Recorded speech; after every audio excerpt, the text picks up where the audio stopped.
नमस्कार दोस्तों, स्वागत है आपका बेस्ट हिंदी कहानियों में। तो दोस्तों, आज की कहानी है विक्रम की चतुराई। एक समय की बात है, भारत के दक्षिण में राजा विक्रम नाम का एक बुद्धिमान और न्यायप्रिय राजा शासन करता था। उनका राज्य अपनी समृद्धि और सद्भाव के लिए जाना जाता था। उसकी भूमि के लोग संतुष्ट थे और वे शांति से रहते थे। एक दिन ब्रिटिश नाविक राज्य के तट पर पहुंचे। उन्होंने भारत की समृद्धि के बारे में सुना था और वे धन कमाने के उद्देश्य से भारत आए थे।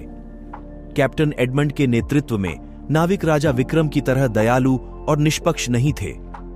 उन्होंने राज्य के लोगों से सोना, जवाहरात और अन्य खजाने की मांग की। राजा विक्रम एक महान बुद्धिमान व्यक्ति थे। उन्होंने कैप्टन एडमंड को अपने महल में आमंत्रित किया। राजा ने कैप्टन का खुली बाहों से स्वागत किया और एक राजा के जैसी दावत दी। जब वे भोजन करने बैठे तो राजा ने कप्तान से उसके इरादे के बारे में पूछा। हालांकि कैप्टन एडमंड अडिग थे। उन्होंने राज्य के खजाने की मांग की, यह विश्वास करते हुए कि ब्रिटिश साम्राज्य को वह लेने का अधिकार है जो वह चाहता था।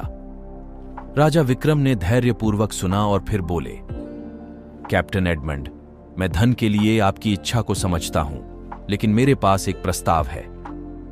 मैं खुशी खुशी अपनी भूमि का धन साझा करूंगा, लेकिन लूटपाट करके नहीं, बल्कि आप यहां व्यापार करें और बदले में धन कमाएं।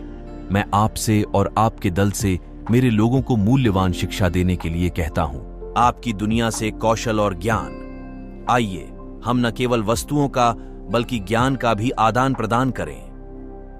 राजा का प्रस्ताव कैप्टन एडमंड ने स्वीकार नहीं किया। राजा विक्रम चतुर थे। उन्होंने कैप्टन को राज्य घुमाया और अनजाने में अपनी सैन्य तैयारी दिखाई। राजा की सैन्य तैयारी देख कैप्टन ने प्रस्ताव स्वीकार किया। वर्षों तक ब्रिटिश नाविकों और राजा विक्रम के राज्य के लोगों ने ज्ञान, विचार और संस्कृति साझा की। उन्होंने एक दूसरे से सीखा और राज्य और भी अधिक समृद्ध हुआ। ज्ञान और समझ के आदान प्रदान से ब्रिटिश नाविकों और भारतीय लोगों के बीच सच्ची मित्रता पैदा हुई। अंत में नाविकों ने राज्य को लूटे हुए खजाने के साथ नहीं, बल्कि ज्ञान और मित्रता के खजाने के साथ छोड़ा।